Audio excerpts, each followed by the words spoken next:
Manipur da hojik thokliba tha taruk mapun phajila aba sigumba irang asi da ngasisu India gi leingak pasing Prime Minister Narendra Modi Union Home Minister tumina lesili NIA gi report matungina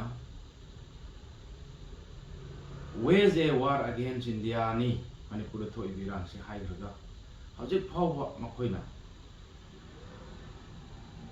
chana ba thabak amatta paket pide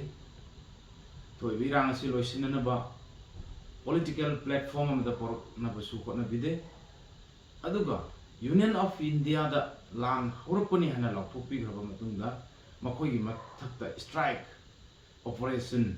air strike na simba chathaba yarabani surgical strike kum chathaba yarabani India gi citizen singda India gi national threat da national security da singara abani marang maksu yamna thawai nungai taba paipugi Thambira madung lama more hai bai khoi gi lam asida police officer ama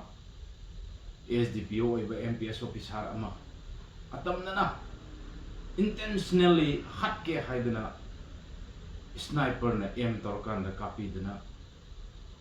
thawai thagre ahen force ang siluba special commando ichilinaw singsu ambush tawsilapna makhoi ahumari aru film da soktana laikanari aduga hojik lamdam asigi authority sing leingak mapu sing leingak asibu pari bo party na yamna daita yaudaba wangang usi duki matik nungaite kukina nungmai kapa tokla aga Manipur da santi hanjil e haidana nungai thokpa kukina mu kapa aga na Manipur da muka irang lakpa masigumagi thawong asi aduki matik praja miyamna micham aikhoina yengjabada nuaite masi aikhoigi ipai pusingna haibiramba malangda ten kapa pandam yaudana hojik Manipur gi ore birang asida santi pornabagi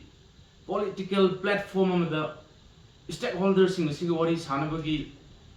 adugumba saktam amatasu ude Bharat Sarkar na santi pornabagi adugumba matik chaba step amat lokalapasu ude Manipur da santi lae hariba sigi kuki sina nongoi kapak trabu matangda Manipur da santi lae haidana aikoi harau thoga leiba sidi masidi fudit mangjong chongba malangda ten kapa mami da khawsabani na haijaningi BJP gi president na yam taite yaudaba wa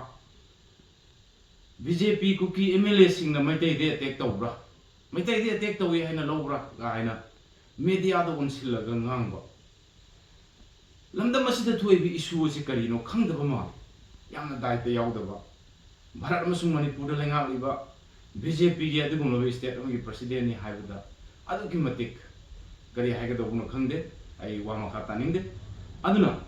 atu matamda wani balebak praja miyam punama huji khai khangnadre ndi numit kodinge TV da kappaga lawbaga hawai kharai koi chajaraga sumaina wapham sida namsila thambiraga natin narainu thoku tawa habige mongda praja miyam kaptuna lawduna khongduna honari hojeksu kunga iba aikhoigi volunteer sing tumbam chabam khangdana kunga ngari soksoi soidana November thasida choba irang ama lakani habisi mangjongna mayam gi pungingda phawwa kiba duna lawthokre adu hoji habuga tobaga laibusini aduna ai aroibada